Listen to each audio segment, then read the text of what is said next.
Bienvenidos, hoy vamos a desglosar uno de los impuestos más comunes en México y lo haremos basándonos punto por punto en lo que dice la ley oficial. A ver, esas tres letras, IVA, aparecen en prácticamente todos los recibos de compra. Pero, ¿qué hay detrás? ¿Cómo funciona realmente? Justo eso vamos a explorar. Bueno, empecemos por el principio. Para entender todo lo demás, es clave saber qué es exactamente el impuesto al valor agregado, o IVA, según su definición legal. Y para que no haya ninguna duda, toda la información que vamos a comentar aquí sale directito de la fuente oficial, la Ley del Impuesto al Valor Agregado de México. Así nos aseguramos de estar hablando de los hechos. Dicho de forma sencilla, el IVA es un impuesto que pagan tanto individuos con actividad empresarial, lo que se conoce como personas físicas, como las empresas, las personas morales. La clave es que se aplica sobre ciertas actividades económicas que se realizan aquí, dentro del territorio mexicano.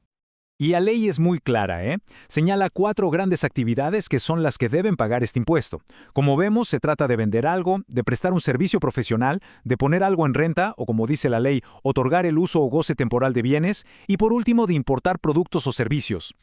Ok, ya sabemos qué actividades lo generan, pero ahora sí la pregunta clave.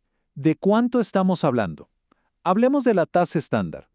Pues miren, el artículo primero de la ley no deja lugar a dudas. La tasa general del impuesto es del 16%. Este es el porcentaje que vemos una y otra vez en la gran mayoría de las compras del día a día. Pero ojo, aquí es donde la cosa se pone más interesante, porque no todo, absolutamente todo, lleva un 16%. Existe también una tasa especial del 0% para cosas que se consideran, pues, esenciales. Entonces, esto nos deja con 2 grandes mundos dentro del IVA.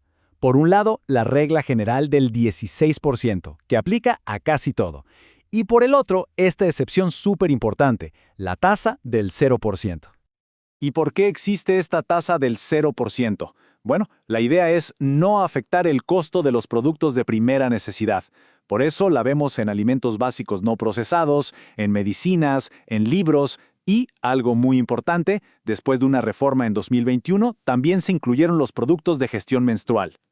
Pero claro, la palabra alimentos puede ser un poco general, y la ley lo sabe. Por eso es súper específica en decir cuáles sí pagan el 16% completo, aunque a primera vista parezcan alimentos.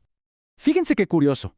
Mientras que, no sé, las verduras o la leche tienen tasa cero, otros productos como los refrescos, el caviar o hasta la comida para el perro o el gato, esos están grabados con el 16%. La ley hace una diferencia muy clara entre lo que considera básico y lo que no. Y aquí va un dato clave que explica muchas cosas: la comida preparada. Por eso, cuando vamos a un restaurante o pedimos algo para llevar, siempre nos cobran el 16% de IVA. No importa si el pollo o la lechuga que usaron tenían tasa cero. Lo que se está grabando es el servicio, la preparación para el consumo inmediato. Listo, ya vimos qué se graba y con qué tasa. Pero, ¿cómo funciona el pago? O sea, ¿cómo llega ese dinero de una compra a la autoridad fiscal? Vamos a ver la mecánica.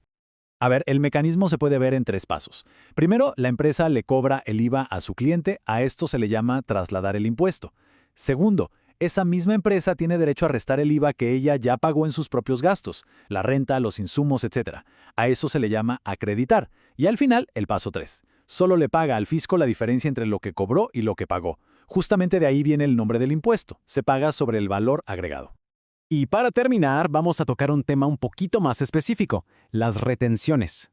Porque hay situaciones, sobre todo en transacciones entre negocios, donde la cosa cambia y los roles como que se invierten.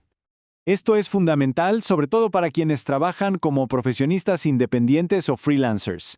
En vez de que el cliente les pague el IVA a ellos para que luego lo entreguen al fisco, el cliente se lo retiene, o sea, se lo queda y lo paga directamente a la autoridad en nombre del profesionista. Es básicamente un mecanismo para asegurar que el impuesto se recaude. Al final, entender cómo funciona este impuesto nos da una perspectiva completamente diferente de las finanzas personales y de la economía en general. La próxima vez que alguien ve un ticket de compra, podrá entender perfectamente por qué se cobra ese 16% y por qué en la leche o el pan no aparece. Y esto nos lleva a pensar, ¿qué otros detalles fiscales importantes estarán ahí, a plena vista en nuestro día a día?